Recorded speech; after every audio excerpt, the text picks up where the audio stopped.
Welcome,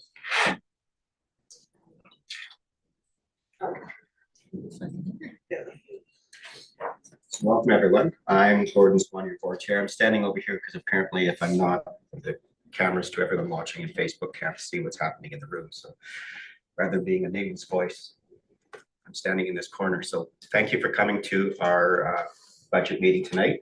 Also want to start by recognizing we're on the traditional territories of the Inklepatman and Silk people, and it's good to be back here in my other role with Elections Canada. I think I've been in Nisga'a Cree and Inuit territory this past week. So yesterday was Dawson Creek, today in Merritt. I wanted to walk you through a bit of a history on how we've got to where we are in our budget process now, as well as the process 10 years ago as a we made with intention trustee to use for $6 million at that time to support programs that we knew the province wasn't funding us enough to support. Some of that's gone into busing. Government had removed busing.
Get there. We thought it was going to be about some additional positions that weren't in the budget, which also caused budget pressure this year. So with that, I'm going to turn it over to Harold, who's going to walk us through the presentation, and then Courtney as well. And then we'll also have time for questions, Q&A. And I'd ask to ask a question, and then we'll go through everyone once. And if you have a second question,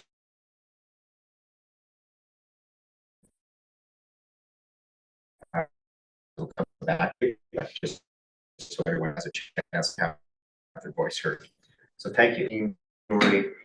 Well, they continue to try and fill their secretary treasurer position on a more permanent basis. So recently retired from the Sioux School District number 62. So got some experience, obviously, in the sector with budgets and the overall secretary treasurer position.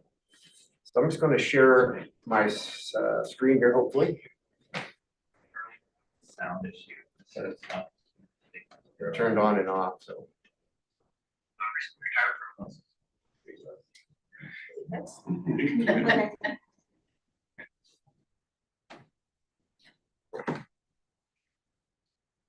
Well, Harold brings up the slide.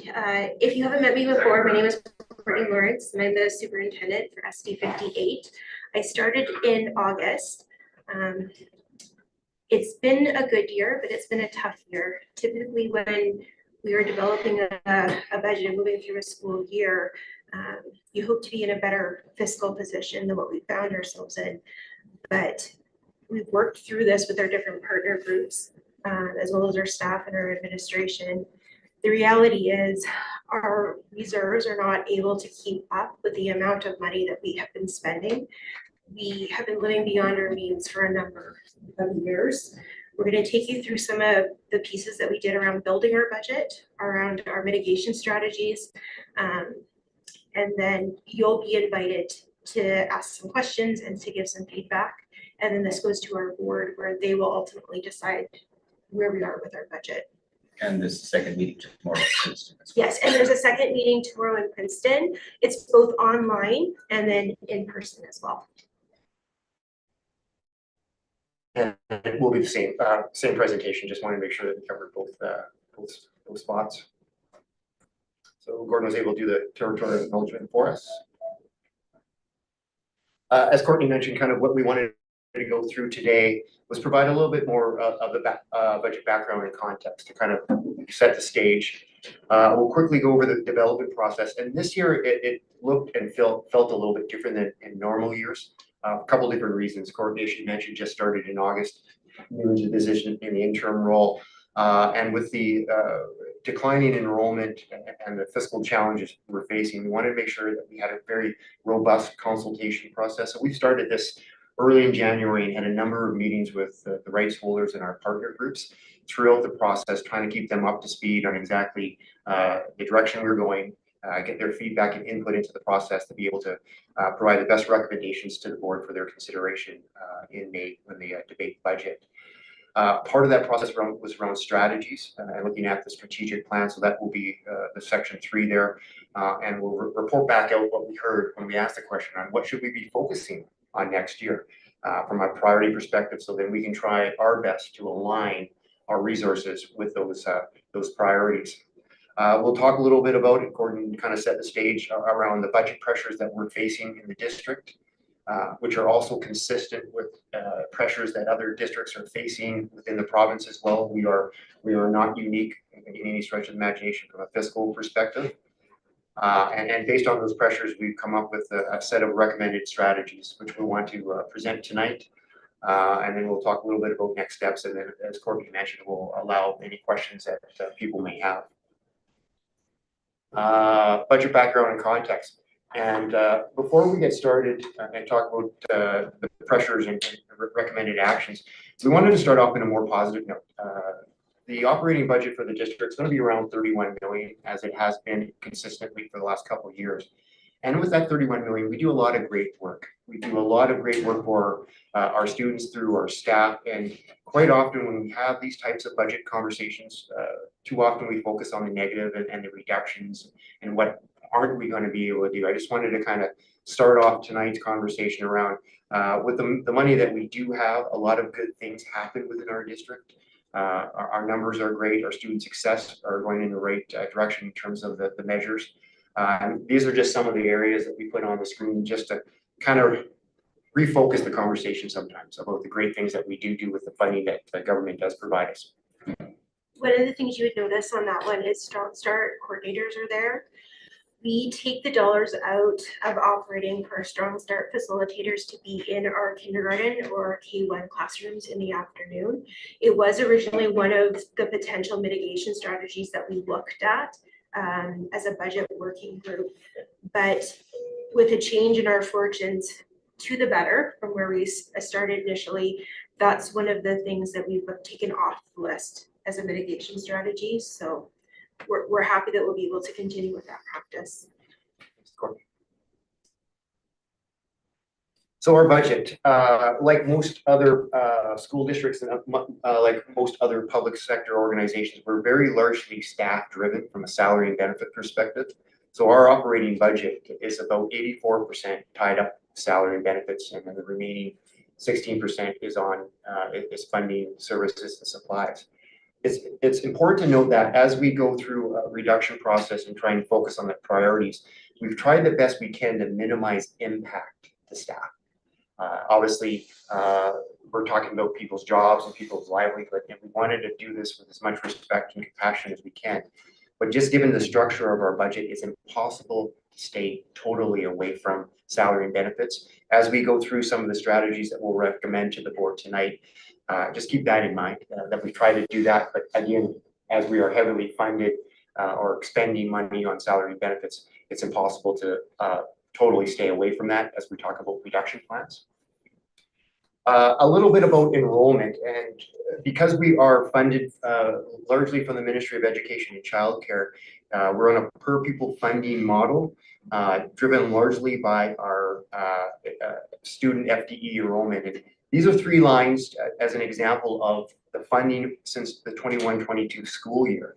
And you can see the kind of K-12 standard, so that's the language that the ministry uses for the standard student in that range. We receive about $9,000 a year per K-12 standard FTE. And you can see back in 21-22, we were just under 1,900, and we're forecasting to be down to under 1,800 in the 25-26 school year. So as we open the doors in September, we're estimating to have that enrollment of about 1,786 kids. The ministry also does forecasting. They have us declining in enrollment as well. You can see it's kind of been a step down over the last few years. Over that 5-year period, we're down about 5.35%. So when we're talking about funding and we're talking about revenue, that's a large hit. Down at the bottom, that last note there, that decrease in that enrollment line of 101 FTEs over that time period, on an annual basis, it's $900,000.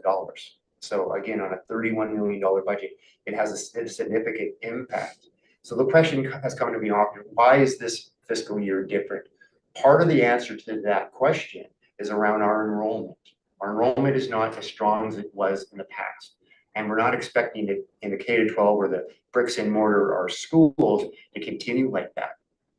The second line of the table talks about online learning. So our distributed learning largely through SKIDES. And you can see over the last several years, it is increasing. So a couple reasons there. Obviously, the pandemic changed the way we are delivering our service to sometimes a hybrid model. But you can see that the numbers, especially in this year, are relatively strong. We're not sure, and the challenge becomes for us, is that will that continue? There's a number of options in the province. Right now, we are one of those better options, I would say, for online learning. But as budgets tighten through other districts, you will see other districts looking for other revenue sources, and will start to probably venture deeper into the online learning world, which may have an impact on the number of kids that we are running through our SKIDES program that are currently out of district. So we have the money now. The challenge or the question becomes, will that money continue? And I use the word structural. Is it going to be in our budget on a year-by-year basis? And the question we can't get an answer to that right now. So we're being conservative in our estimates and assuming that a portion of that will be, but not all of it. So that's part of the challenge that we're facing. So as an example, if someone like the Vernon School District or Central Okanagan send us a student in secondary to our program, government removes that amount of money out of their budget. So they don't see it because it's based on a per course basis. So we're starting to hear that some districts, those dollars that they're losing, they're now starting to look at, is there a better way for them to retain those dollars? A plus side for us is the district had the foresight, I think just as about 5 years ago, when the contracts were up again for distributed learning, we put ourselves forward again and we're successful. So that's been a strength for us in helping to maintain some of the dollars, but we also know districts that send us students lose those dollars out of their budgets. They don't get to double dip. And I've heard it directly from 2 school districts that they're looking at their own in-house options because they are losing this amount of revenue. We're lucky that we have SKIDES because when we're unable to offer a course, our kids, we recommend them to SKIDES and that revenue stays within our school district. SKIDES is a little bit of a different learning environment too. We have kids that we would call a school of record where they take everything through SKIDES. But the bulk of our students at SKIDES are actually students that have a different school of record. So, it could be MSS, it could be 1 and 7 ARM, and then they register between 1 to 7 classes with us. And then they take those classes, but unlike a brick and mortar school where we typically have them roll over from year to year, depending on the grade that they're coming from, they may not need courses from us in the coming years. We've also benefited, we're not the only rural school district that has shrinking brick and mortar attendance. For some schools, they can no longer operate under economies of scale and offer all of their own courses. They just don't have the enrollment and they don't have the staff. And we've inherited quite a few of those kids coming to our SKIDES program. So it's a good news story that SKIDES is helping stabilize our funding sources. The problem is we can't bank on a continued increase or that we will even maintain what's currently on there. Because if you look at the previous years, pretty static. And there's potential that we could go back. And I know this from experience because when I was in another district, I created my own version of SKIDES because we were losing $366,000 to competing boards. And that was money we could keep in our district to keep our employees. So people will be motivated to create their own in-house solutions. We're not the only ones that are struggling right now. Thanks, Gordon. And the last line on the table talks about inclusive education. So these are the students with designations. And you can see over the last several years that is increasing, and from 21-22 to the forecast for 25-26, we're looking at about a 15% increase. And I know the staff in the room today can confirm the complexity of our classrooms and the difficulty of the jobs are increasing. That's just another example or a quantitative measure around that. So the purpose of this table is to reflect that, you know, our bricks and mortar or the K-12 standard is enrollment is trending downwards. The online learning is still strong, but as Courtney mentioned, we're not sure how long that would take. And then the complexity of our classrooms with staff or students that are designated are on the increase as well. So again, that adds to the overall budget context. And we've also talked with the ministry about how they're funding inclusive education, because we know the amount of dollars we expend on a student versus the amount government has in a particular designation don't always align. So we talked with them about looking at better models to do that. You know, we can look at the early developmental indicators that we have in kindergarten can give us a really solid number, as opposed to the province saying, well, it's about 4%, or you only get money once a child's designated. We know from in the classroom, if we could get dollars in someone designated earlier, we can improve those life chances earlier in the program. And that's something we keep lobbying the government on, and talk to our partner groups about doing the same, because it's the way it's funded doesn't necessarily fully fund the programming. And in a small district, you don't have the economies of scale of a Surrey to absorb some of those additional costs. The other thing I would say is that is not the total number of students we have with diverse needs who are designations. Our actual number is closer to 360 plus. But the ones on the chart are the ones that actually trigger funding. And interestingly, the biggest increase that we've seen is actually in our STIDES program, particularly our tier 2 students that would fall there. And it's, in some ways, we've become almost a school of choice online for students that have inclusive needs, which is a positive aspect of our online program. We have an SST who's doing a phenomenal job there and working well with families. But oftentimes, you know, if you have inclusive needs, you may not be taking a full program, especially if it's online. So that impacts our enrollment a little bit as well. This next slide just has a comparison of how we reflect our budget. So that first column around function is how the ministry asks us to record the expenditures between instruction, district admin, operations, and transportation. So the first couple columns are the provincial averages for the current school year, and how it's broken down, and then obviously our numbers in the SD58 amount column. I provide that just as kind of a reference starting point. The difficulty becomes in the comparison that not everybody, not all 60 school districts record their expenditures the same way. So for example, IT expenditures, information technology, I know some districts have it in instruction, some have it in operations, and it's kind of a mixed bag. So again, the reliance on this is a little bit tough to rely on totally, but it just kind of gives you a sense of how our budget is kind of broken down between those 4 major function areas. So then when the ministry rolls up information at a provincial level, they've got some comparisons, apples to apples, as best as possible. Yeah. And part of seeing that, I know we saw on social media over the last 2 to 3 weeks, some numbers being floated out that the board office here is 71% of the budget. So we wanted to make sure that people knew that our district administration is really a small portion of the budget. It's not what was being reported in some of the social media.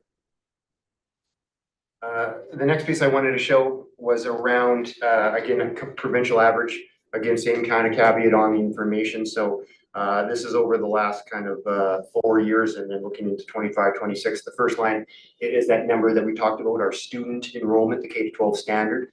And then the ministry counts the number of educators as part of the funding formula. So you can see our numbers there. So we've calculated over the last 5 years an average student to educator ratio, and then compared to the provincial average. So you see that we are slightly under those provincial numbers from a student to educator ratio. Again, just a comparison at the provincial level, just to give a sense to provide additional context around the overall budget. Gordon talked a little bit about this in his opening and the reliance on our financial reserves over the last little while. A lot of numbers here, I'll try and explain it to you in simple terms, but as you can see, I measured the financial reserve back in the end of the 2020 school year. It was just over 2.4 million, which was about 9% at that point in time of our annual budget. And this was just the unrestricted reserve. So I think Gordon was talking about a total restricted reserve amount. So as we ended last school year on June 30th of 2024, that was down to $1 million. So what that tells me that is over those 4 years, we spent 1.4 million out of the financial reserve. So that's money basically in the bank. So over and above the money on an annual basis that the ministry provided us through the enrollment, we spent in addition to that about 353,000 each year. So when Courtney and Gordon talk about living outside of our means on an average annual basis, this quantifies that. So that 350,000 is 3.5 teachers. It's probably 8 or 9 EAs. So you can see at the size of our organization, we were larger than what we could afford, and we were relying on our reserves. The challenge then becomes, as our reserves get down to $1 million or 3.3%, it gets tighter and tighter. So if an unexpected occurrence happens, a flood, a pandemic, and those things that we have experienced over the last several years, there's a challenge from a district perspective if those financial reserves aren't there. So it's good, strong financial management to have at least some money for unexpected occurrences. So the question becomes is, how much do you retain? And I think the board policy or practice is trying to keep that between 2 to 4%, which is a standard amount throughout the province. Again, just for those unexpected occurrences. So when we provide recommendations to the board at the end of the slide, we'll report back on what that anticipated reserve amount will be. Because there's some concerns that we're trying to grow it too quickly, too fast, or maintain it to the detriment of our day-to-day or year-to-year operations. And we wanted to reflect that that's not the case. We understand it's relatively low right now, and we want to try and maintain it for now and then build it up slowly over the course of the next several years in order to maintain an adequate and sufficient amount of resources in the system from a year-to-year basis. And each year we've taken out those dollars. So we would have been in a deficit if we hadn't drawn down those dollars. We did with intent, because under the School Act, we can't actually run a deficit. So at the end of each school year, we either have to draw down the reserve to get to zero, or there will be a slight surplus. And that's unlike the federal or provincial government, we cannot run a deficit. So at the end of each year, it has to be in a surplus position or a net zero. And we've done the net zero by drawing down that reserve over a number of years. And for good reason. We think the programs we're supporting were good and well intended. And we knew we'd eventually get to this day. We just got to it, I think, a year sooner than we thought we were going to. And we try and relate it to like a household budget. So, as we, manage our own household budgets, there's also a little bit of savings just in case something comes up. One ability that a lot of people have their household, they can go and borrow money if need be. The district doesn't have that opportunity. So that's why, as Gordon mentioned, we can't go in a negative position. That's why we need to have a small financial reserve in place for those unexpected occurrences. So as you roll up all of this information, these are kind of the narrative pieces that we're going to start to focus the conversation on as we talk about the plan. We've talked about our revenues decreasing through the enrollment. We've had inflation, as everybody's aware of the inflationary numbers over the last several years, and risk of tariffs and so forth. So those are increasing our expenditures. We need to make some structural changes. We cannot continue to rely on the reserve because it's not going to be there in a year or two. So what we've tried to do through this process is make sure that we right size the district. So what can we afford, making sure that we get those resources that we can afford into the right spots at the right time to be able to focus on student success and the other objectives within the strategic plan. We need to lean on that. We need to rely on that strategic plan and those priorities to be able to understand where the important spots in the organization are to be able to resource it from a financial perspective. So when we're looking at mitigation strategies, we always related them back to those priorities that we heard, and we'll talk about them in a couple slides. We need to maintain classroom resources as much as possible. But given the sector we're in, the industry we are in, majority of our resources are in the classroom. So again, it's impossible to prevent all of the cuts from staying outside of the classroom. So we try to do that as best we can. It was important for the board, it was important for senior staff to try and take a balanced approach as much as possible between our employee groups, so that one group would not wear the amount of the reductions or the proposed mitigation strategies. And again, we talked a little bit already about the staggered approach to trying to build up that reserve on a coordinated fashion over the next couple of years.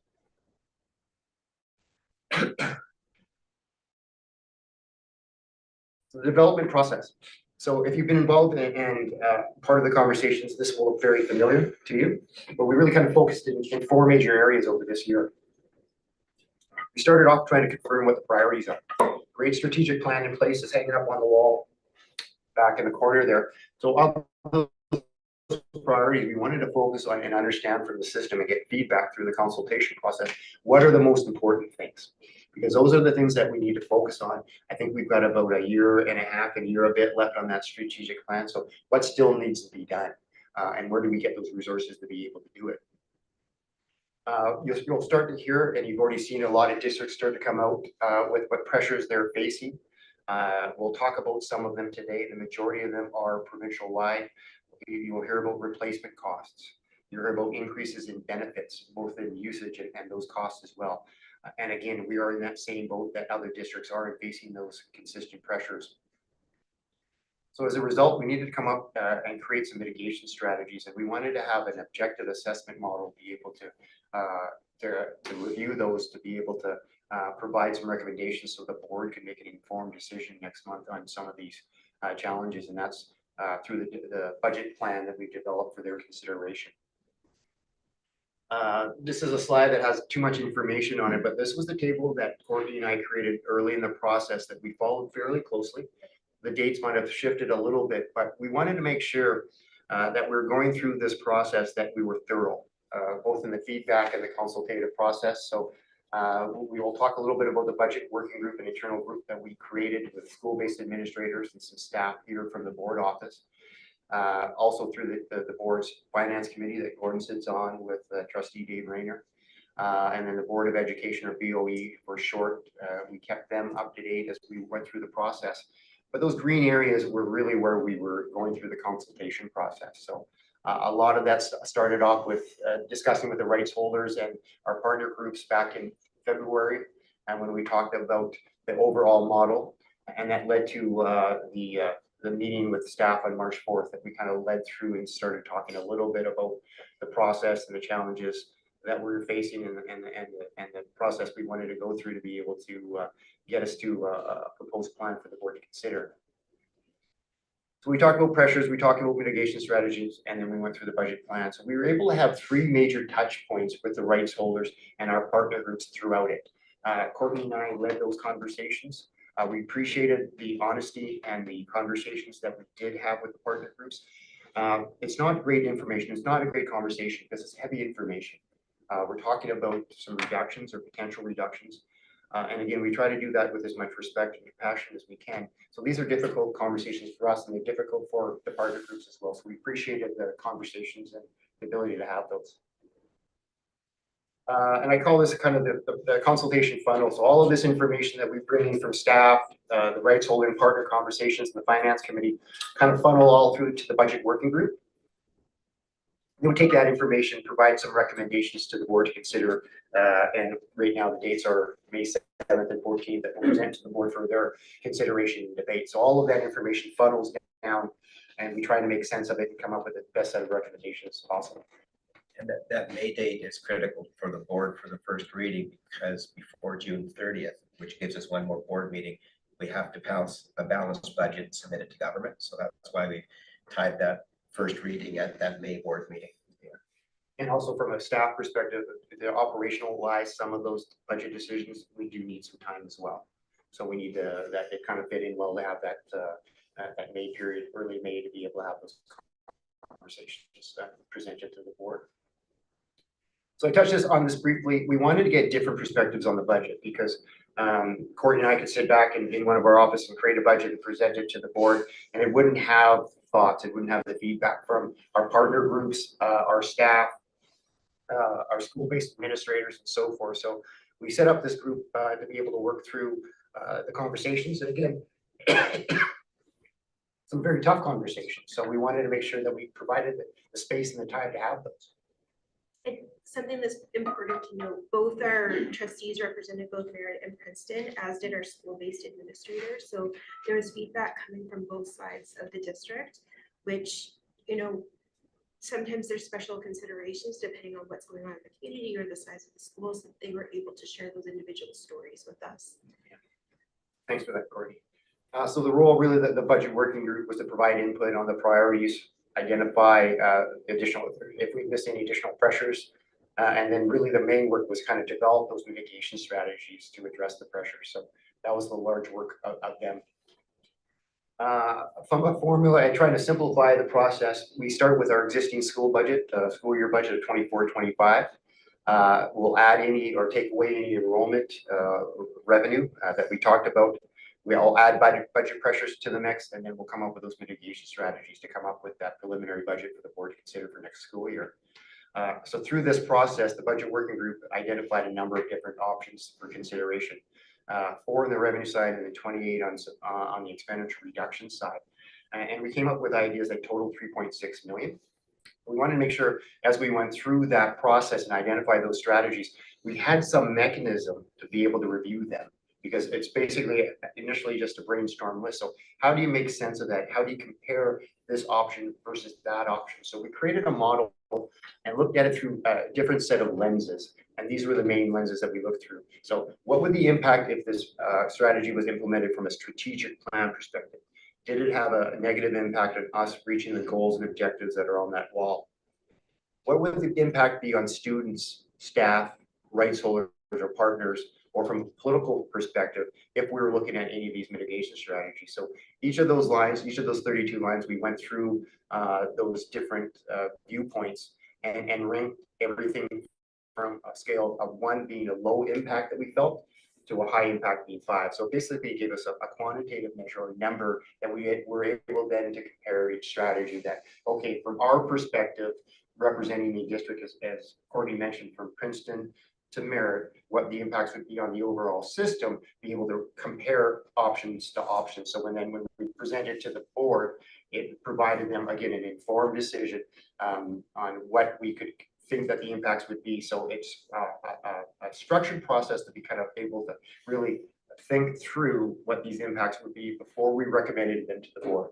Because what we've talked about in many of these meetings, these aren't great ideas, and I'll be the first one to admit that. We're trying to make sure that we have the least impact on our system through these mitigation strategies that we're going to present to the board. Quickly on the priority setting. So the question we asked is, based on the 3 strategic plan goals, what should the focus be on? We have that vision of success for all learners today and tomorrow. So how are we going to continue to focus on that? And not surprisingly, these are the 3 themes that we heard back from those priorities. And I think if you look and talk to other districts, the current year and previous year, I think these are all going to come out loud and clear in those conversations as well. Literacy and numeracy supports. That is our bread and butter. That's why we are here as an organization. So continuing to focus on that makes obviously a lot of good sense. We've done a lot of great work. There's still a lot of work ahead of us on the diversity, equity, and inclusion, or the DEI work. So that is going to continue on as a priority that's come out loud and clear from the conversations that we had throughout the system. And the challenges we're facing and the need for the continued support for mental health is coming up through those conversations, both for students and staff. So again, not surprising that these are coming in. These are our core pieces that we'll continue to focus on. So when we were going through those 32 strategies, we were comparing them and trying to minimize impacts through these major themes, because that is what the system has told us. And we wanted to honor that as best we can. So this was a very important stage in the process to really understand where the focus needs to be for the 25-26 school year. So the budget pressures, we've talked about a lot of these, you'll start to hear in the media, if not, if you haven't already, from other districts. These are, a lot of them are provincial-wide pressures that we're finding. The first one is a structural shortfall from the current school year in the tune of $325,000. So on a monthly basis, we provide a financial forecast on where we expect the end of the fiscal year, or June 30th, the school year, from a financial perspective. And right now, based on our best estimate, we're looking at about a $325,000 deficit this year, which is down from our budget. I think we had 850 when we started the year, so we were able to unfortunately make some tough decisions this year in terms of some staffing decisions to be able to bring that down. So that is kind of the starting point that we need to fix and to shore up before we move forward. We've talked about enrollment early in the process. Courtney and I sat down to figure out what we expect enrollment will look like next year. And from a financial perspective, we're expecting to receive $500,000 less in revenue from the government because of that decline in enrollment. So that's obviously a significant cost pressure here. Teacher increments, so that's standard through most districts. We have a grid, and our teachers, as they get more experience, they go up that grid, and that's additional funding that's required. So we've got an estimate of those costs to the tune of about $100,000 to be able to recognize that increased experience in our teachers. Another piece that you'll see in our district and in many others is around increased benefit costs, or extended health and dental and group life, and those types of benefits that we have that the employer or the district provides for us. Upward pressure on both the usage of them, so the amount of times our staff are using, which is a good thing, but also the cost of those services are going up, part of inflation. So we're anticipating about a 5% increase in those costs. That's a historical amount that we've seen over the last several years. Another challenge I know that other districts are facing are around replacement costs. So we have a number of staff in our organization, enrolling teachers or classroom teachers, bus drivers, and EAs and so forth, that are replaced. So if one of those classifications are away, we need to have somebody. We need to have a teacher in front of those students. We need to have support in the classroom through that EA or somebody driving that bus. So our replacement costs over the last several years have continued to go up and up and up. So we're estimating another 10% increase over the current school year for next year, and that's about $120,000. The last piece, there's a number of different things in there, but these are the inflationary costs. So over the last several years, we've heard about inflation rates of probably 4, 5, 6%. I think recently it's kind of come back down to an average of 2%. But we haven't been able to add money. The provincial funding formula that Gordon has talked about doesn't allow for that inflationary for our sector or other sectors of government. So our dollar doesn't go as far as it used to because of inflation, because the cost of supplies, the cost of services continue to go up. So we want to add a little bit of money, $215,000 into the budget to be able to maintain that same level of purchasing for insurance cost or digital through the IT department, and legal costs go up and so forth. So there's, again, a number of expenditures that will go into that to the tune of $250,000. And we're pushing back on the digital side with the provincial government. We have a letter from the minister who told us IT security is our responsibility, which we agree with. He said there's also a cost to doing that. And there's a bigger cost if there is a security breach. And we've seen some school districts where that breach is well over $500,000 to over $1 million. So we recognize that's one of our responsibilities, but we're also saying to the ministry, you can't put all of that burden on the districts. And then when you look at replacement costs, just one position this year, I think when we measured it, filtered through 9 other positions as we kept moving people into different positions. So that can very quickly, just on one position, add up to $120,000 without even blinking. So just being aware of those. The piece I should add as well, we chronically for teachers, we do not have enough TTCs or teachers on call to replace them. So even though our costs continue to go up, it's not actually the full cost because we're not able to fill those leaves every day. So we often are doing internal coverage and other pieces, but there's costs that come from that because then we have to pay teachers back for losing their preps for covering it. But as time has gone on, we have access to more and more leaves from our collective agreements, which isn't a bad thing. The issue becomes because we're living in a teacher shortage nationwide, there's not enough people on our TTOC list that we're able to cover off all of those leaves. So it's putting pressure on the system, and it has almost a boomerang effect because if you're always covering for someone else, it starts to wear you down, you start to burn out, and then you're off sick, and it's just kind of a vicious circle that repeats. We've been able to hire throughout the year replacement staff, but it continues to be an issue. So as you can see at the bottom line here, we have an estimated cost pressure of about $1.5 million. So if you remember, for those that were on the March 4th call with all of the staff, it was significantly higher at that point in time. And we talked about it quite often tonight about our enrollment on our distributed learning or online learning. That has allowed us with that increased revenue this year to be able to bring that structural shortfall for the 24-25, so that first line down significantly. So now we're faced with a pressure of 1.5 million. So the challenge becomes now is how do we come up with strategies to be able to address that $1.5 million increase in order to balance the budget from a structural or ongoing basis so that we do not have to continue to rely on that financial reserve. So how can we live within our means on an annual basis, given that our enrollment numbers are decreasing and we are having less and less financial reserves. So that becomes the challenge from a financial perspective. So again, we've come up with a number of mitigation strategies that we are going to recommend to the board. So we're going to go through those now.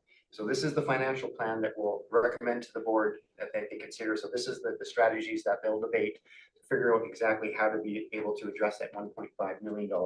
You remember at those first staff meetings, I think we were talking upwards of 2.5 million, which was about 8%. Yeah. And so I think we've done a pretty good job with the budget working group, talking with our rights holders, talking with both of our unions, talking with the other partner groups in cutting that in about half. And then Sky's, that enrollment has helped us definitely as well. So with the recommended strategy, so we've got it just over a little bit over 1.5 million. So the challenge becomes for the board is that if they do not agree or will support one of these strategies, then we need to do something else in order to balance the budget. So it's kind of a give and take process. So that, that adds to the complexity of this process. So from a teacher perspective, we'll start with the strategies we're looking at here. So this is a table of where we are anticipating adding to the following teacher ratios or the amount of teachers. So in the collective agreement with the teachers, there are certain ratios that we must maintain, and those ratios are based on the number of students that we have. So in a couple areas we're less than where we need to be. So we are suggesting to the board to add to those pieces, and that's for our learning assistant teachers. In order to get to the ratio, we need to add in 5.4 FTEs for 652,000. And that's similar with our English language learners or ELL teachers to the tune of 1.3. So these are collective agreement ratios that we must comply with. So we are contemplating adding those FTEs back into the system to be able to meet those ratios. Yeah, I can speak to the counselor one. Yeah. So currently right now we have 4.8 FTE in counseling. If we went back to our ratio in our collective agreement, which is one of the first things we looked at, it would have gone down to 2.58. And that's across our entire district. One of the things we heard over and over again from our different stakeholders was support for mental health. So this is adding the 2.5 back in to stabilize it. And some of these dollars were actually coming out of a special targeted fund. And this is going to come out of operating because our schools are feeling the pinch when it came out of that special operating fund. It was a way to keep the counseling supports in place, but it had unintended consequences. So when we were able to bring our projected structural deficit down, this was one of the first areas where we added staff back in. So that's one good example, as Courtney mentioned. So, based on the feedback we received, trying to keep resources on the mental health piece, the counseling is such an important, obviously, role in our district as many other are. This is part of what formed the recommendation to add back into the system. So in terms of decreases to the same ratios in teachers, these are the recommendations that we're going to provide to the board. So starting at the top and working our way down. From an enrolling teacher perspective, we're looking at reducing by 7.5 FTEs, which would be about 901,000. So there are class size limits in the collective agreement. We are in some areas lower than those, and some significantly lower. So we went through a process and looked at where we could make some savings or some efficiencies on the enrolling side. We feel that out of our existing complement of teachers, that we could still be in compliance with those class sizes that are required through the collective agreement, and still be able to reduce by 7.5 FTE. So that's part of the suggested recommended motions that or strategies we're going to present to the board. What that may mean for a student or a parent of a student is at the secondary level, thinking about over an 18-month period of what a calendar looks like, so that we can make sure students get the courses they need to graduate. So if they know I can take physics 11 here, I can take physics 12, but then it won't be offered again for maybe another year. So students can align their 10, 11, 12 year to align those courses. And we still recognize, and one of our arguments with the government is that in rural areas, we actually need more flex there because we don't have the economies of scale of larger districts to make sure that students can take courses. But that's something that we're going to have to look at, is how do we get students thinking out a year and a half rather than just 1 year as their courses. And then we have to make sure that if we've said that course will be available 18 months from now, it's available for that student to graduate. There's long strategic planning that goes into this. I used to be a high school principal, so building complicated timetables, especially where you have to cycle classes, is one of the things that we're familiar about. That way, we have more students who can get the learning with the teacher in front of them. Skies is always an option to pick up the course, but not everyone does well on online learning. We've also discussed with the union, and I appreciate their openness to this, that we might do a hybrid model as well, where we're able to have our students at MSS and PSS take a class at the same time. They'll have an instructor, and it gives them more support. Ideally, it's always the teacher in front of you, but I have had very good success with a hybrid model in other districts where I've worked, and it would allow us to continue to offer those courses with a face-to-face teacher potentially. We are lucky that we have Skype, so if we aren't able to meet that ratio, we do have another option where they can pick it up, or if they come to us from a different school and they weren't able to take it previously, we have other ways of helping them make it up. The other piece I'd say about enrollment teachers is our projections were off in our brick and mortar last year. We ended up being down 40 students in our brick and mortar schools. We didn't cut staff. We kept our staffing ratio the same because it's disruptive to do it once the year has started. So some of these reductions in enrolling teachers, it's simply the number of kids that we have in that school. But like Harold mentioned, there's provisions around the class size, but it's also the composition of that class. So there are certain designations that add to that. So part of the work that we do around this is making sure that we're still adhering to our ratios, both for class size and for composition.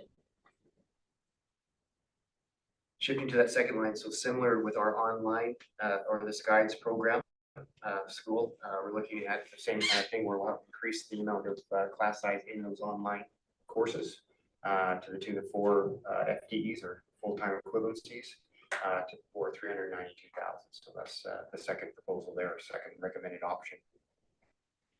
The third piece, enhancing learning teachers. I understand that was a program we've had in our district, or created in our district over the number of years. That again is not part of the funding formula, so that's something that we've added into the system with at right now.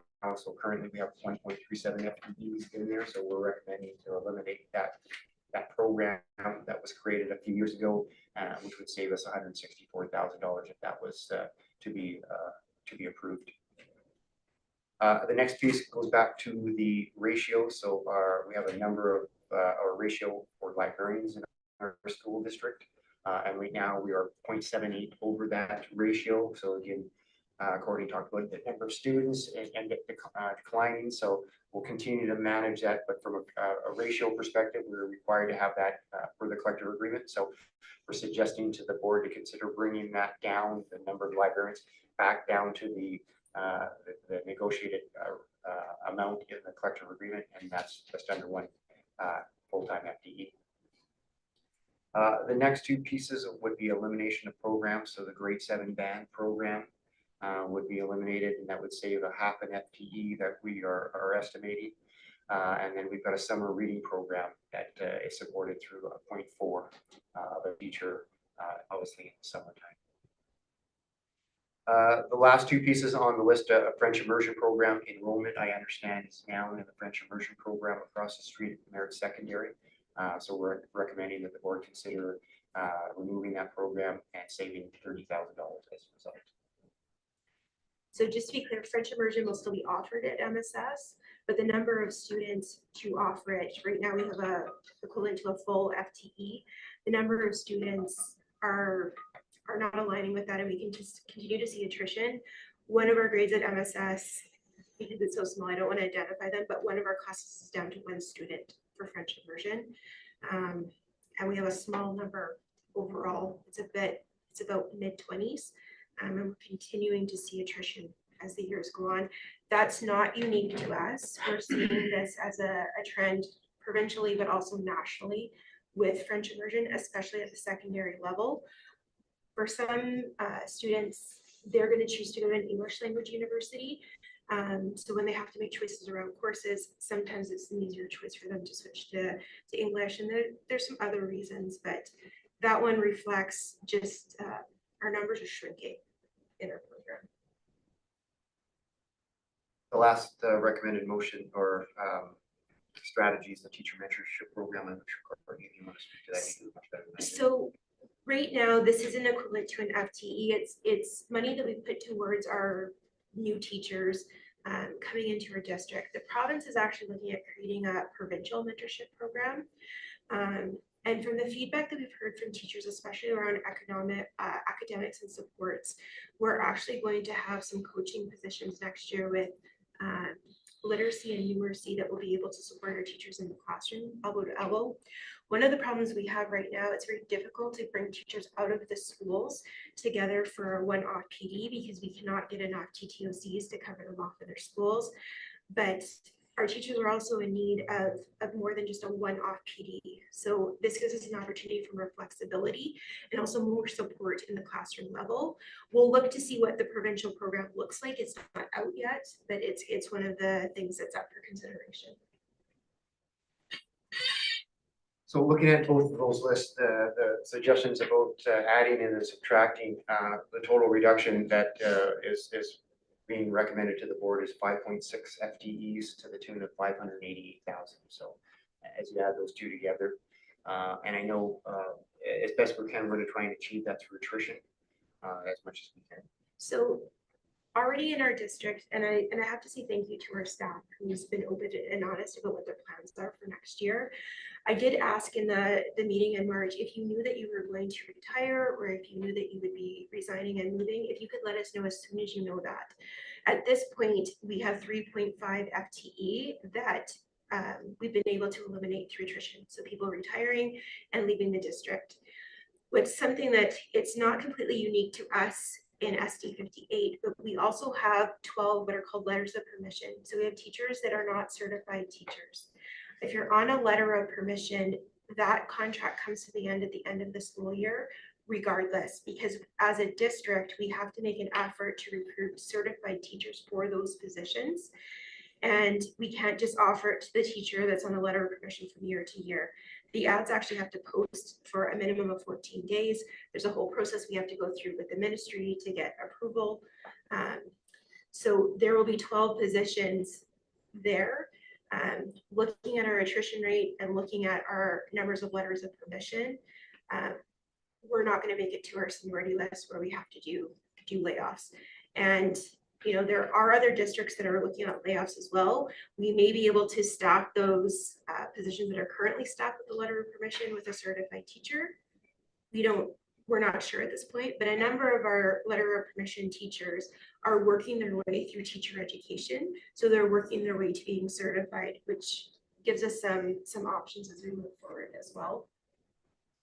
So as Courtney mentioned, it was intentional. As we went through the process, we identified, we knew there was going to be budget pressures. We needed some time to quantify them, but we wanted wanted to give staff, as Courtney said very well, as much notice as possible so that this wouldn't be a surprise when we got to this point. So people would have options early for consideration. So hopefully that was well received.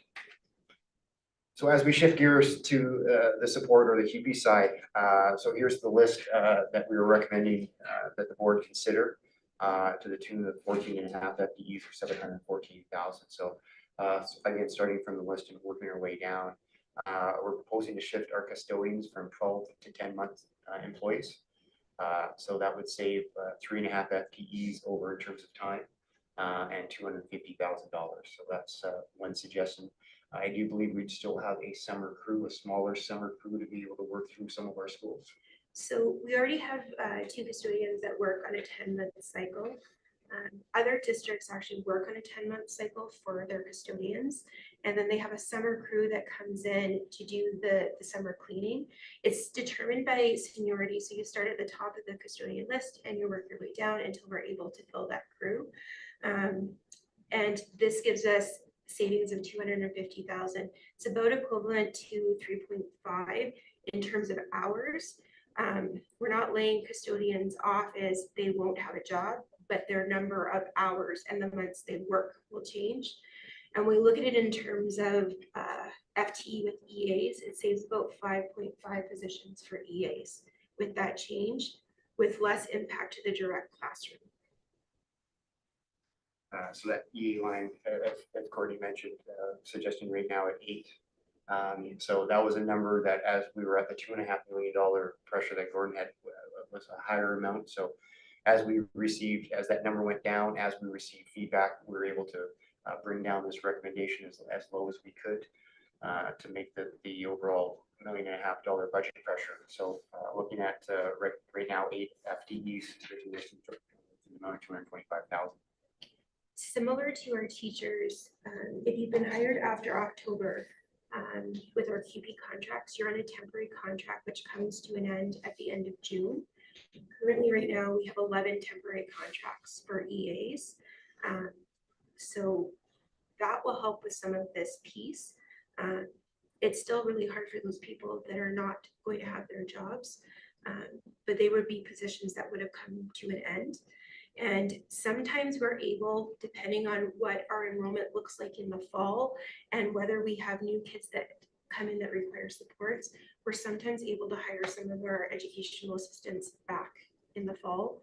We're hoping that will be the case, but we have to make sure that those students are actually going to be here.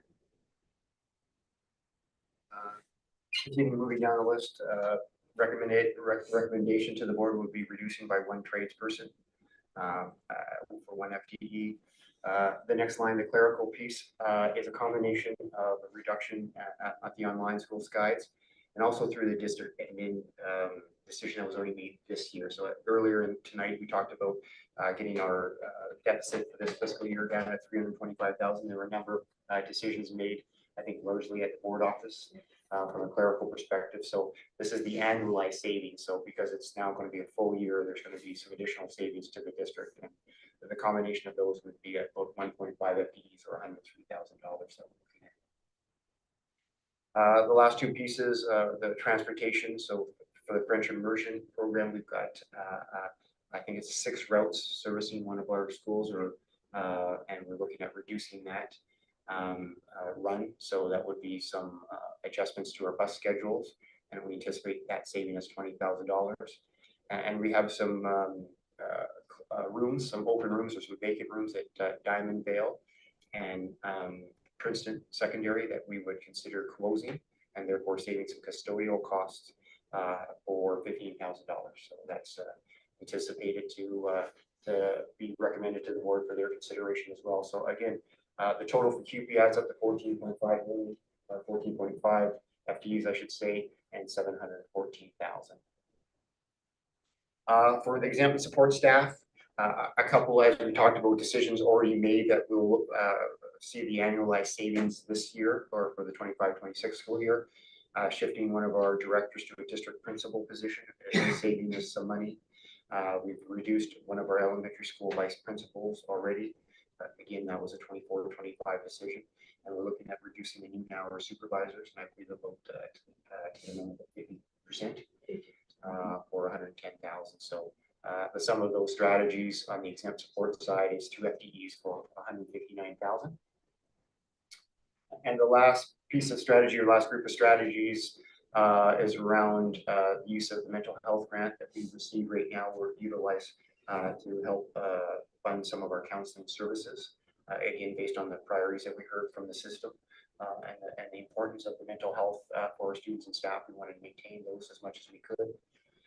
And right now, our food program coordination for most of our schools are supported at the school level. We have one that's being supported at the district level that we would stop doing and require that the school be able to pick up that those costs in order to maintain that food program. So we don't anticipate any changes to that, just a different funding source.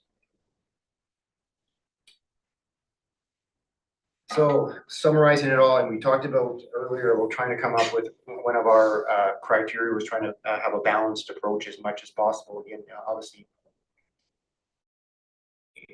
able to have it perfectly on, but a lot of information here. But on the left-hand side of the table talks about a percent of our human resource or our salary budget broken down to those three groups that we just talked about, the exempt support, teachers and QP. So those are the current year budgets and a percentage of the overall budget. So 18.75 is how much of our total budgets, salary budget, that exempt support is taking up.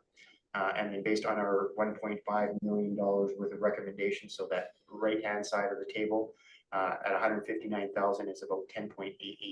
So again, you see the variances between the employee groups. We tried as best we can to balance that.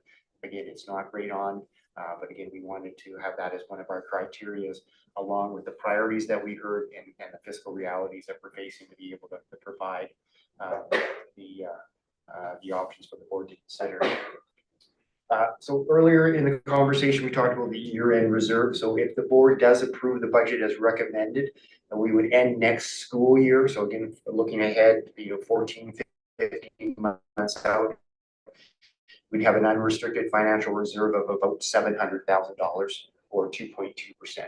So again, that would accomplish a couple of things. It would get us sound from a financial perspective. We're living within our means based on the enrollment that we have, and then as we would have further enrollment ups or downs, we'd be able to address them, that we wouldn't have a continued. So this is the conversation that Courtney and I have had over a number of times over the last couple of months, is making sure that if we're going to do this, let's try and do it as best we can, and let's try and do it once, and then be structurally, financially sound moving forward, and then be able to adapt to whatever is then thrown our way in the future, because there are going to be more challenges coming up. It's not going to be the end, but at least we can move forward from a strong financial position. And obviously having a 2.2% financial reserve, it's kind of at the bottom of that range, that it kind of a acceptable range from a risk management perspective. But again, it has money in our pocket that we can use for unexpected occurrences, not to fund our day-to-day operations, which Gordon had mentioned before is something that we've have had to do in the past, and we're suggesting that we move away from that model. So in terms of next steps, kind of last slide, then I'll turn it back to the group and we can start to answer any questions that people may have. So we'll invite any initial or any final feedback, I should say, on the recommendations. More than happy to answer any questions tonight. I understand it's a lot of information. It's a lot of heavy information. So things and questions may come up later. Please reach out if that does happen. We'll be more than happy to try and answer those. And based on any feedback that we have, if the recommendations are supported, we'll change our plan. If we feel that, hey, that's a good point, we didn't think about that, we will amend those final recommendations that we provide to the board. As we talked about before, the board will be debating the annual budget bylaw on May 7th and May 14th in order to be able to meet the School Act requirements, as Gordon mentioned, about June 30th, about passing the balanced budget, but also gives us time to operationalize or get those decisions into the budget or into the system, be it changes in staffing levels or whatever they may be. We need some time to be able to incorporate those. So that timeline of May 7th and 14th allows us to do that. So Maybe on that note, I will ask Cordy if she can sit down and take questions. And if there's any questions, looks like Cordy will help moderate those questions. We'll be happy to try and answer them for you. I know he's. How many students are in each school in our district? We can get that information there's a for lot you. of details. We can, But has Look it up before I came down. Yeah, we can pull a table for that. And that's one of the challenges is, when you look, you're down 40 students, it's not equal across, it might be one student in grade 3 over here, 2 in grade 7 over there. So when you look at it, you think, oh, that's X number of FTEs. It's not like if you're in Kamloops and you can remove a classroom. It's not that simple, but we can get that number. Yeah, you can. Yeah. I'm just wondering, like, the French immersion program as a program doesn't necessarily be in a school, so if there's room in another school, why can't that move to instead of having just a school over there that's half empty?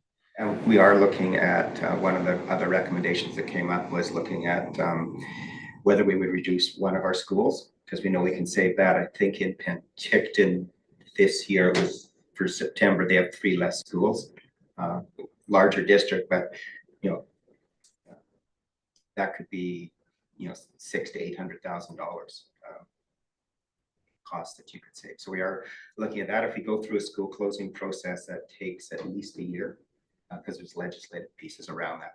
But that is something that was brought up by the group over at CMS. Yeah. Would something like that just be giving another issue to transportation or getting students to another school? Like if they're removing a catchment school, how are you getting the students We there? would look at the catchment areas. We would look at the age of the buildings. You probably wouldn't choose, I'm not going to try and second guess the board, but Nicola Catford would be too far away, or you wouldn't say we're going to close PSS and bus every secondary student to Merritt. That just wouldn't make sense. So you'd be looking at all the schools and how could you redo those catchment areas? How many schools currently have bus students would be a factor, because if you already have bus students, that's a little easier to move to another school.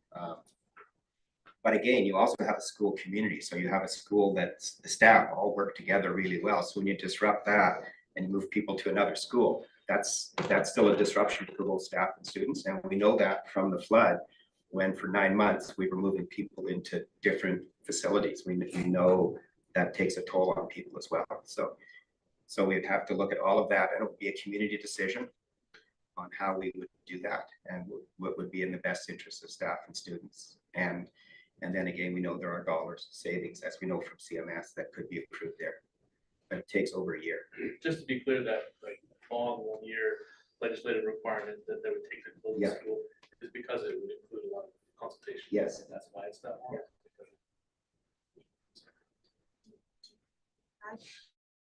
There is a pretty substantial legislative and research expectation that you need to do. You have to do extensive public consultation. There's a number of meetings that you have to hold. You have to do feasibility studies. You have to look at your catchment zones. Are you going to incur a problem in the future if your population increases? There's just a lot of steps that have to happen, and the ministry is very specific about them. You can't skip or miss any of them. And to be honest, a school closure it's a really hard thing for a community and a board. But it's not off the table for us. We have heard this from our partner groups and from others. So it is something that we're exploring. As much as we like our buildings and our communities, at the end of the day, it's for people. And if it would allow us to continue to fund positions, I think that's a serious consideration. But it's really emotional when you go through a school closure process. Harold, can you go to slide 27 for me? I guess it, Yeah, for yeah, sure. you can. Sorry, and then Courtney, can you give me some clarity on the 3 numbers there? Are these they're additions to the are they additions in addition to the ratios? Is it the one with the counselor, the LAA, and exactly. the ELO? Yes. Okay, so ELL, the ratio is 1 to 17, so we're over that in terms of our number for ELL students, so that's adding the additional position in. Okay. For the counselors, if we had gone back to the ratio that's in the collective agreement, it was 2.58, but we decided with better budget situation, we're gonna maintain it at 4.8, which is over our ratio, but it's no cuts, it's So the it's stable. 2.5 is beyond the ratio, right? Yeah, Is that, beyond the ratio. Same with the LAT side? So that the learning assistance teachers, so we call them SSTs, but actually in the collective agreement, they're CERT, so special education resource teachers and LAT teachers, and they have ratios that go with them.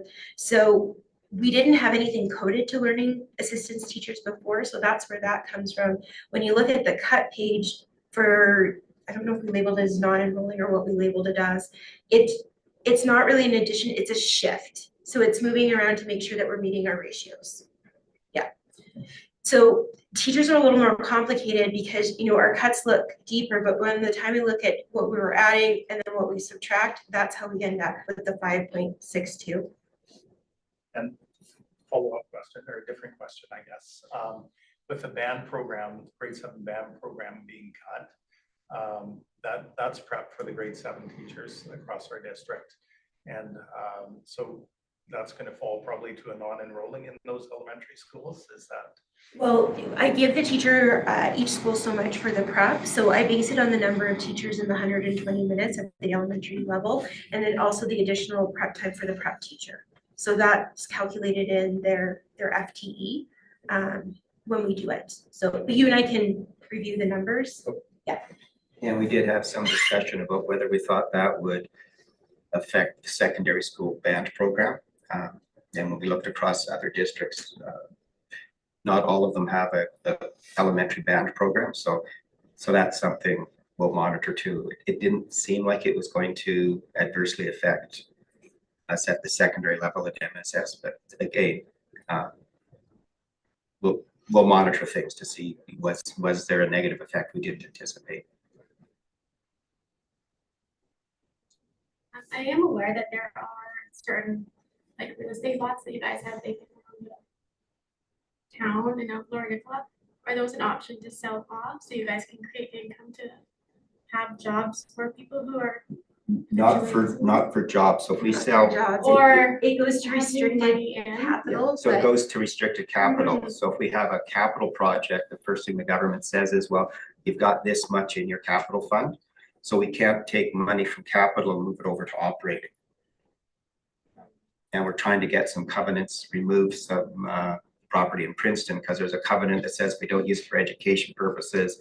The land goes back to the Crown, which would have no benefit to us at all. But we are looking at, we're still looking at selling properties, but that money goes into restricted capital. We can't move it over onto the operations side. Again, it's a one-time funding source. And if we do staffing, then we get to the same boat that we were before, where then where does that funding go for the second year of the staffing, the third year, fourth year? So if you look at, we're doing science wing renovations at MSS, that's coming out of capital. So we couldn't say, well, let's delay that and use that on an operating side. That's coming out of the capital funds that have been approved by the ministry.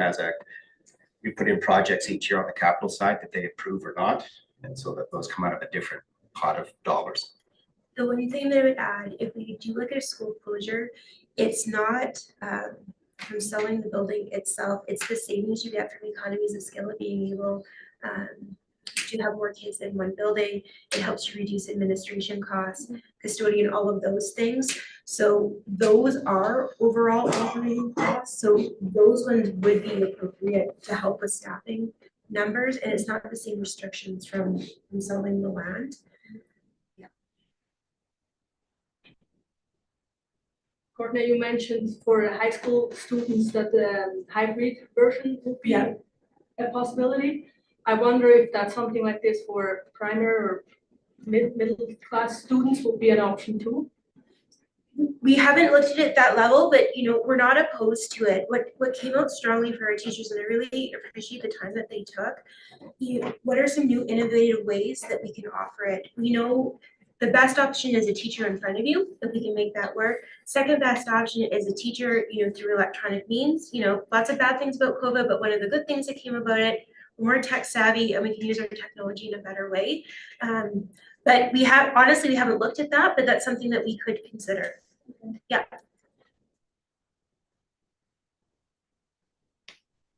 I don't have a question, but I've got messages or texts. Okay, There's go people ahead. online asking questions and they're wondering if you're gonna answer the online questions.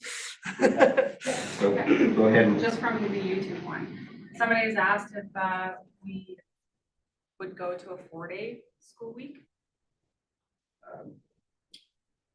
we've looked at it in the past and haven't done it. We know that Grand Forks did it, I think 15, 20 years ago.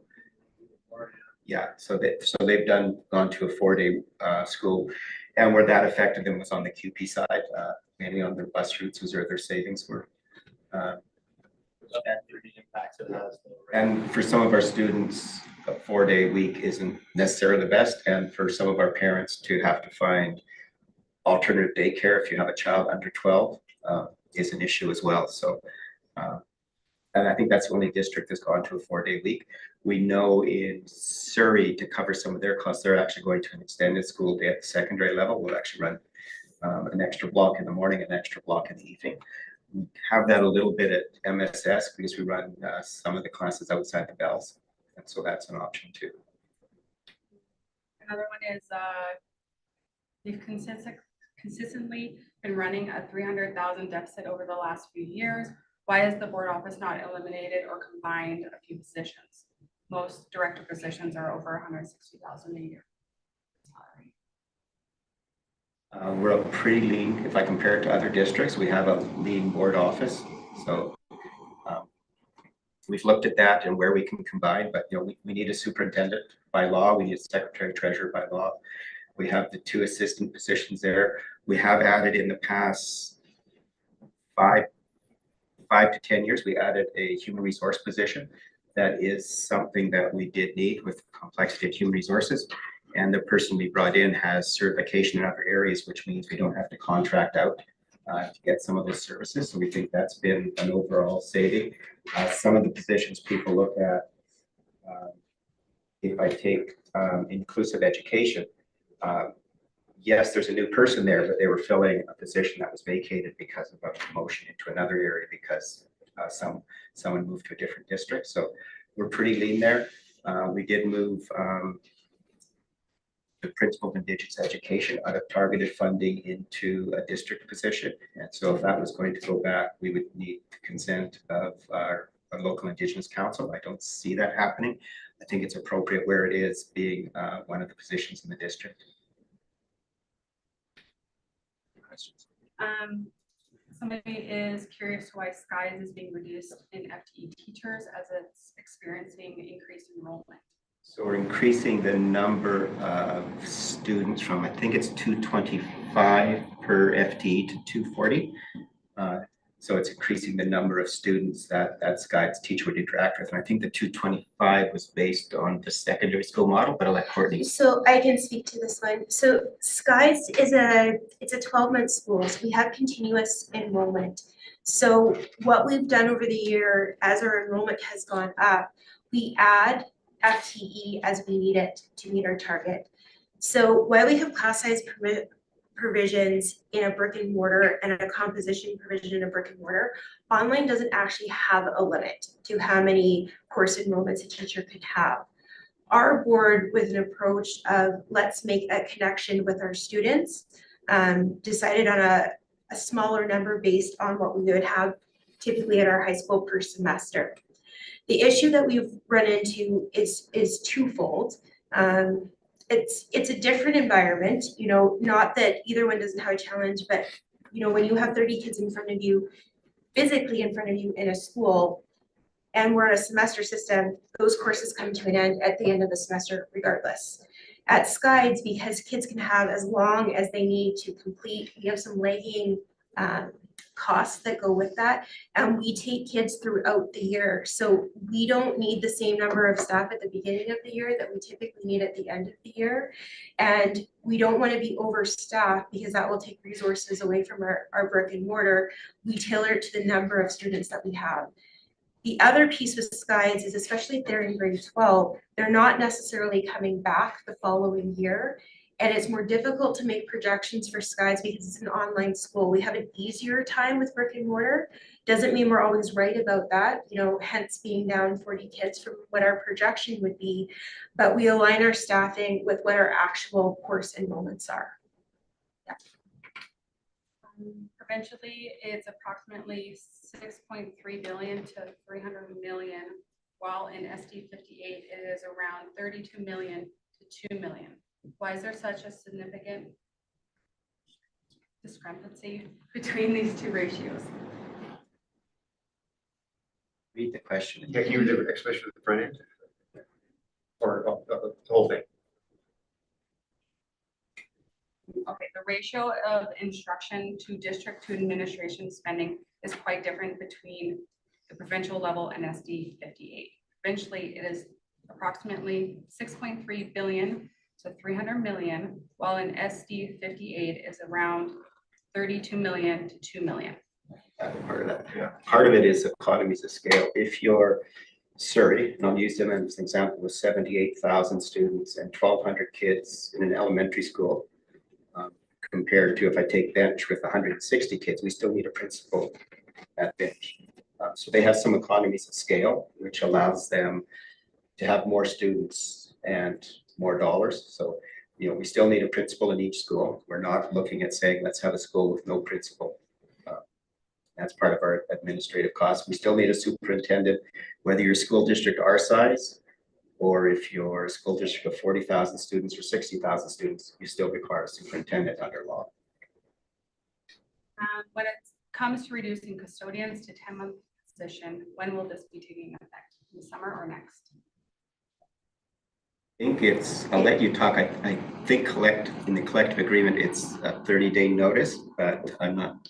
So in BC, the fiscal year for schools runs July 1st to June 30th. So to maximize these savings, it would start this summer. Part of why we're having our, this go to the board as recommendations on May 7th and then 14th is so that we have enough days to give notice. So it's 30 days notice for the shift. There's a second notice period around a significant layoff. I won't get into super details. We've already issued what's called a Section 54 letter, but it's 30 days notice under a collective agreement. And if this goes through, it would be for this July. And what it will look like for the custodians is we'll start at the top of the seniority list and say, do you want to work summer cleanup? And if they say no, we go down to the next one. Do you want to work? Or not me, that'll be the gentleman sitting to your right who will be having that conversation. But we'll actually, it'll just be going down the seniority list until we have the cohort that we need for the summer cleanup. I understand it's difficult to compare provincial/district data directly. Which of the 4 areas does our district code IT? Is it under instruction or operations? That's something I'd have to look at and get back to that. So we'll get back on that. Is the district considering closing the French immersion program in the future?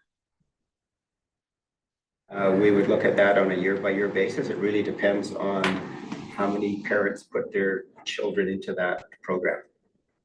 I think it's stable right now with the new principal we have there. He's been able to stabilize the program, which is a good thing.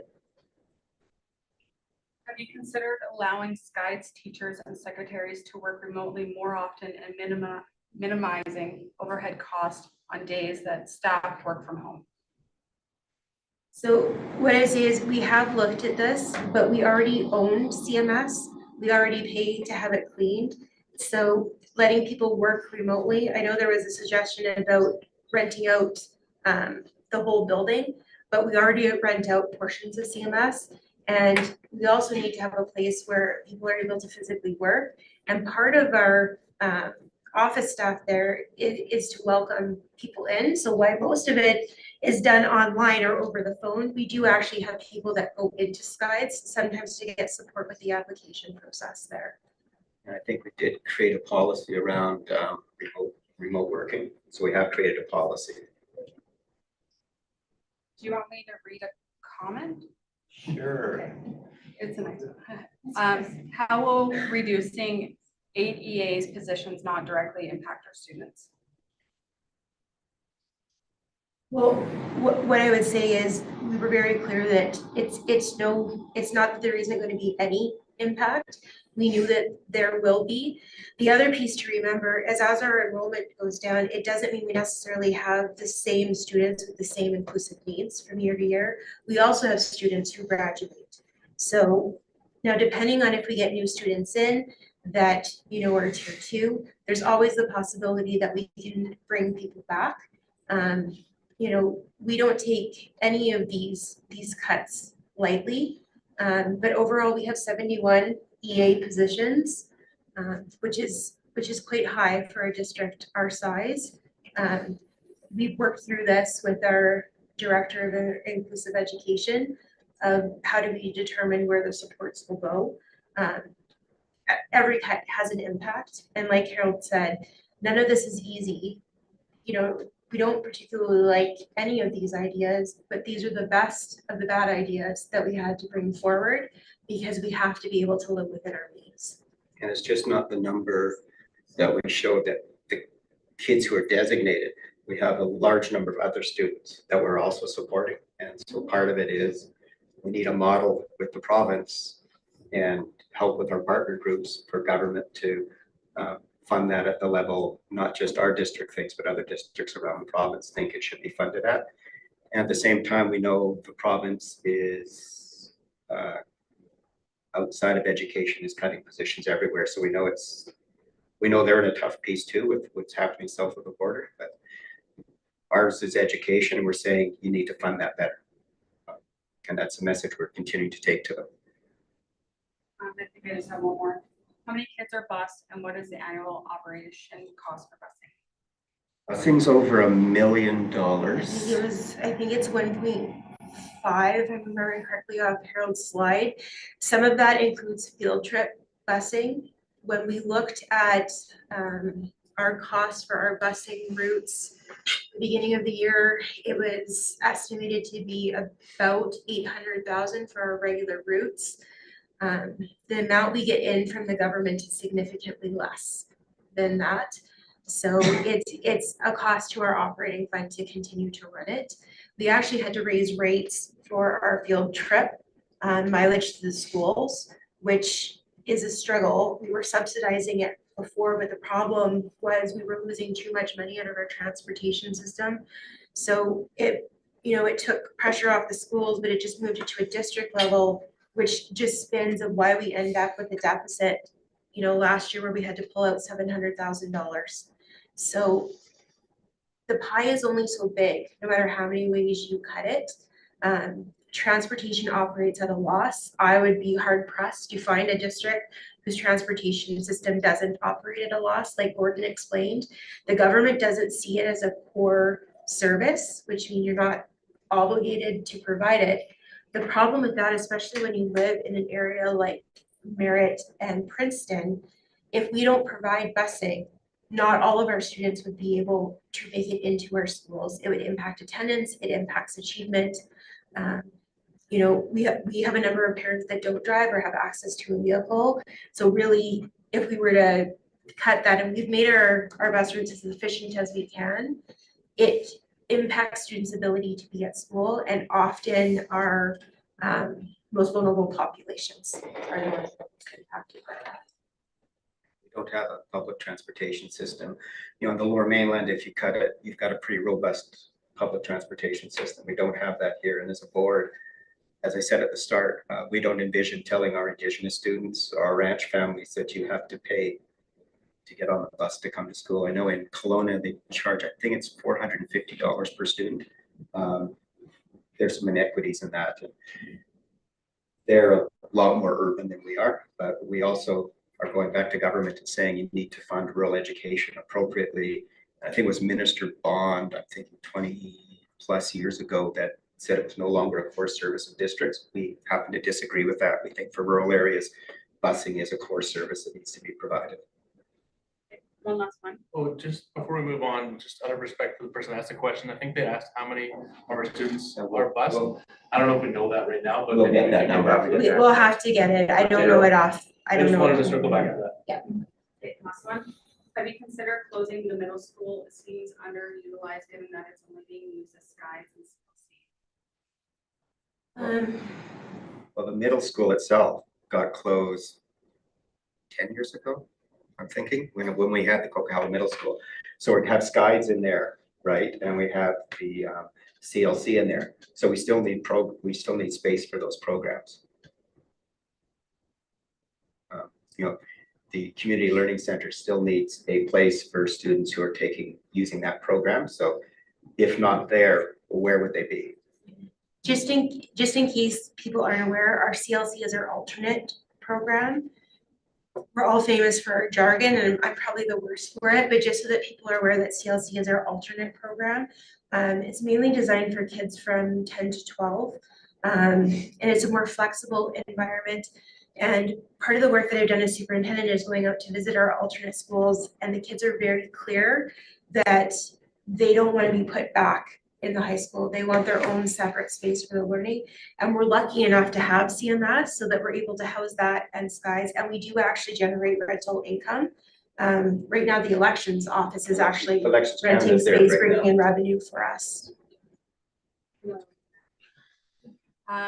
When you say you're cutting 1.5 FTE at skies with clerical and district admin, what does that look like? So we've already cut 1.0 out of our office, and then it's 0.5 out of skies. So years ago, I'm thinking 5, might have been a little longer. Reception here was also done by the admin assistant to the secretary treasurer. We split that apart. We've now put it back together. So our admin assistant to the secretary treasurers, to the secretary treasurer, to HR, to trustees, and to reception. So that's 4 jobs, not as a single person. Any other? I would have one more question. The cut about, is that the hot lunch program, or is that the food coordinator's position? So we were amalgamated with Merritt and Princeton. And when we were amalgamated, there was one position that was a holdover from amalgamation on the Princeton side that used to be paid at the district level. Part of it right now is paid through different grants, but part of it is coming out of district funds. There's a little bit of inequity with that because all of our lunch programs at all of our other schools, they are responsible for all of those costs. They don't get funding from us as a district for it. So it's an equity piece, especially when we're looking at cuts like this, because 38,000 is pretty close to about 0.75 of an EA. And that's how we started to look at some of our numbers. So it's not that they won't have it, and that one's not a cut. The cost of it's just moving to the school level, where it is with all of our other schools. So it's down in Princeton. I have a question. So with the designation of our kids, like, I mean, we have a lot of complex kids. The designations are tied to specific dollars. And so throughout the schools, like, I don't know specifically in this district, but I know other districts sometimes struggle to keep up with like completing the psych ed assessments and things like that, where we get those. That one I can speak to, because this one actually is a good news story. Unlike other districts, we don't actually have a wait list. Now, it's because we have access to a psychologist who is very flexible and works with us, and we don't actually have a backlog. I'm going to be really honest with you. I've never been to a district that didn't have a backlog of almost 100 kids. Yeah. We don't have one here. So you know what? Credit to our director of inclusive ed and the people that have come before her. It's really been a priority, and that's actually why we have so many kids with designations, because we are able to get their testing in place. It also gives us leverage when we go back, you know, to have conversations with the ministry and other people of, you know what, this is what we're looking at in rural BC. You know, we don't have access to the same wraparound supports that you're going to find in a metro like Vancouver and Surrey. What can we do to help support it? So that one's actually a good news story. So I appreciate you asking that one. So thank you. Yeah, because I know the psychologist availability is an issue in a lot of other Yeah, we have our fingers crossed. He's not gonna retire anytime soon. Can I just add something to that? What about the pediatrician availability? Because my own daughter's on the list and it's a year. The pediatrician, just the healthcare system in general, is beyond frustrating. You don't really have a lot of control over health. We advocate for it and how it impacts us in the education system. But like, I'll be honest with you, I still don't have a family doctor, and I've been told have come to the community. You know, I don't think there's a quick fix solution for that, much That like just you. mean where the diagnosis is concerned, because she can't get a diagnosis until she sees a pediatrician. So then she's undiagnosed technically. Yeah. So there's, I mean, There- in some cases, maybe no IEP in place, but really does require one. Yeah. There's certain designations our psychologists can do, and then there's certain designations that have to come from a medical doctor. And I think it's just a frustration all the way around. It's not that we're not aware of it, because we actually tell the ministry, this is our number on paper. If you want to come to our classes, this is the reality of what we face every day. We understand the struggle with it too. We advocate, we go to different meetings, but I don't want to say it falls on deaf ears, but I think there's just not enough of them to go around right now. It's the big issue.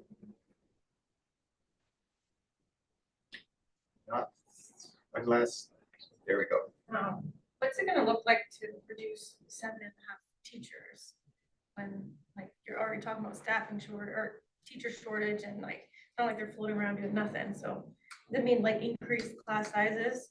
So we actually looked at this, Harold and I. Right now, when we look at it, a number of our class sizes are running significantly below what the class size limit is. So it's 20 in kindergarten, 22 in grade 1. Some of our classes are running as low as 14 or 13. So some of this we're able to do by combining some of our classes. When we look at it,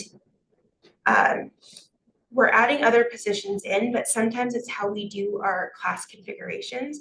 When we looked at it, the average would be that it would go up about 1 student per class, probably on the outside maximum 2, but that's an average across our district. So within the individual school, but we work with our principals closely when we build those lists. But the piece we're at is there's a firm limit in BC about what class sizes can be. So there's pieces we have to do to meet that. And if we're not able to meet that, we actually have to provide additional supports. There's a whole mechanism called remedy of how do you work with that. So sometimes it's an additional TTOC time, so the teacher has additional planning if they have additional kids. Sometimes it can be the co-teacher in the room with them. There's PD that we can offer for this. The unintended positive consequence that might come from this with the teachers, I've encouraged the unions to have their teachers really think about staying on our TTOC list, because what we also, oh, sorry. Our TTOC list is our teacher on call list or substitute list. There you And go. please stop me with the acronyms, because it means something to all of us and nothing to other people. We've encouraged them that if you don't have a position with us, you consider being on our sub list, because we will have positions that will come open in the year. So we will have mat leaves, we'll have medical leaves, we'll have other things that will happen. So there may be an opportunity to also bring them back in our system that way. Unfortunate, bad news for other districts, but other districts are also having to do cuts, sometimes deeper than ours. And we might be able to get more teachers on our sub list here, which would relieve some of the issues that we're already having. So, I guess it's a potential positive that can come out of it. It's never good when you have to lay anyone off. But the other problem we're having is when we have 12 letters of permission, we can't get enough certified teachers to start. And we often will have teachers go on leave, and we're trying to cobble support to fill that position, because we may not have someone to put in. If we reduce our overall staff complement, it gives us a little bit more flexibility with the staff that we do have, to fill some of these potential holes as well. Pay more for some sort of thing that. So right now, there's teachers and support staff have access to different leaves. Our problem that we run into right now is we may not always have a sub that can come in to cover. Subs do come at a cost, but partly what Harold had in his budget, we've added an additional 120,000 to that. Our cost of subs is pretty significant. I think we're estimating close to 750.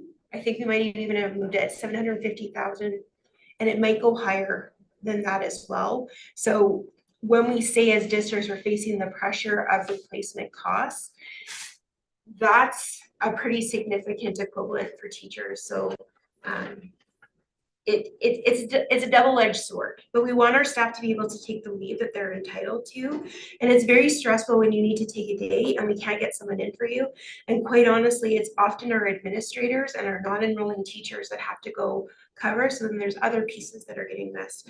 And one of the questions I've got is, have you thought about reducing your exempt admin staff?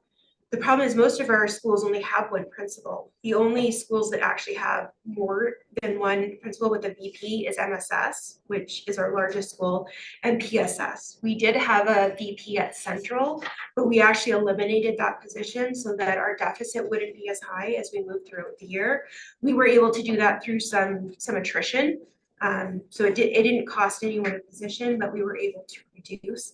But this is one of the challenges we have. If we have no one, if the administration isn't free, that doesn't mean, if we have no one in there, you don't have anyone to go cover that class. Like today was our admin meeting day and one of our VPs had to stay back because he was teaching all day because we didn't have enough coverage. And I know you're experiencing it in your schools, it's a challenge for us.